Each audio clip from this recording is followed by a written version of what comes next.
Assalamualaikum warahmatullahi wabarakatuh. Halo semuanya, perkenalkan nama saya Muhammad Alfarizi Rizkullah.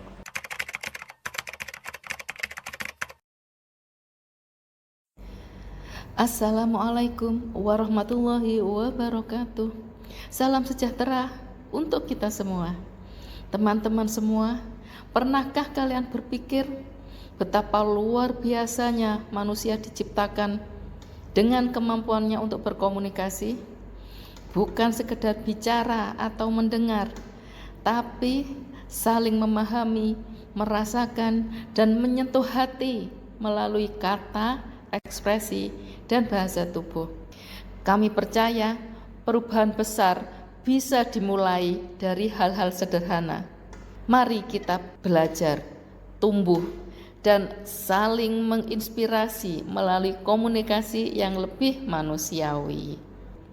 Komunikasi antar manusia bukan hanya soal transfer informasi, tapi juga soal membangun hubungan, menciptakan kepercayaan, menyelesaikan konflik, dan bahkan menginspirasi perubahan. Mahasiswa ilmu komunikasi mencoba mengangkat kembali pentingnya komunikasi antar manusia dengan cara yang segar, kreatif, dan relevan. Selamat menyaksikan, semoga bermanfaat dan membuka hati kita bersama. Salam komunikasi. Nah, di sini saya akan menjelaskan sedikit tentang kasus penahanan ijazah di Indonesia, khususnya di kota Surabaya. Beberapa waktu yang lalu, kota Surabaya menjadi sorotan publik akibat perusahaan yaitu UD Sentosasil menahan ijazah para karyawannya. Padahal para karyawan tersebut sudah resign dan meminta haknya yaitu ijazahnya untuk dikembalikan. Tetapi perusahaan tersebut tidak mau mengembalikan ijazah para karyawannya. Padahal karyawannya itu sudah resign.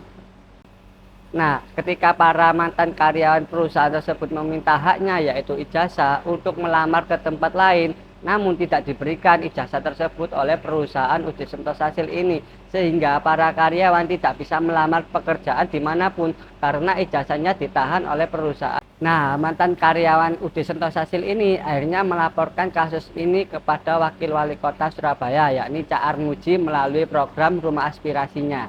Mereka melaporkan bahwasannya ijazah mereka ditahan, dan apabila ijazah tersebut ingin dikembalikan, mantan karyawan perusahaan ini harus membayar uang sebesar 2 juta rupiah sebagai uang tebusan. Jika tidak mau membayar, maka ijazah tidak akan pernah dikembalikan oleh perusahaan. Setelah melaporkan kasus ini kepada Cak Armuji selaku Wakil Wali Kota Surabaya, keesokan harinya beliau meninjau langsung ke kantor perusahaan UD Sentosasil untuk memediasi permasalahan ini agar segera selesai. Tetapi setelah sampai di sana, perusahaan tidak mau menemui Cak Armuji, bahkan pintu gerbangnya pun tidak dibukakan. Setelah beberapa waktu, Cak Armuji menelepon pemilik perusahaan tersebut, tetapi sang pemilik berlagak tidak tahu kasus ini. Bahkan Cak Armuji selaku Wakil Wali Kota Surabaya dihina sebagai penipu. Padahal Cak Armuji berniat baik untuk memediasi kasus ini agar cepat selesai antara mantan karyawan dan perusahaan. Menurut Undang-Undang Ketenagakerjaan dan Peraturan Menteri Ketenagakerjaan, bahwasanya menahan dokumen pribadi atau ijazah adalah perbuatan yang melanggar hukum. Menurut Undang-Undang Ketenagakerjaan Nomor 13 Tahun 2003 menjelaskan bahwa pengusaha dilarang mempekerjakan pekerja atau buruh dengan cara yang pertama, memaksa atau melakukan ancaman baik secara fisik maupun non-fisik.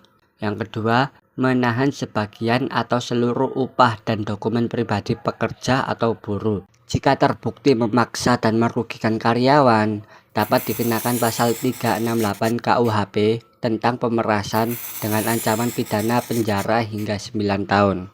Dan apabila mengarah ke penipuan atau perampasan hak, pasal 378 dan pasal 372 KUHP juga dapat digunakan dengan ancaman pidana penjara hingga 4 tahun atau denda hingga 900 juta, tergantung konteks dan jumlah korban. Lalu dampak psikologis apa sih yang dirasakan oleh mantan karyawan perusahaan tersebut? Yang pertama, karyawan mengalami kecemasan, stres, dan ketidakamanan selama dan setelah masa kerja. Yang kedua, komunikasi represif. Penahanan ijazah sebagai komunikasi nonverbal koresif yang menimbulkan tekanan dan ketergantungan pekerja. Yang ketiga, relasi kekuasaan. Kekuasaan koresif menciptakan kecemasan komunikasi dan membatasi ekspresi keberatan pekerja. Nah, itu tadi penjelasan sedikit tentang kasus penahanan ijazah di Kota Surabaya. Semoga tidak ada lagi kasus-kasus seperti ini, sehingga para pekerja merasa nyaman bekerja tanpa tekanan yang ada.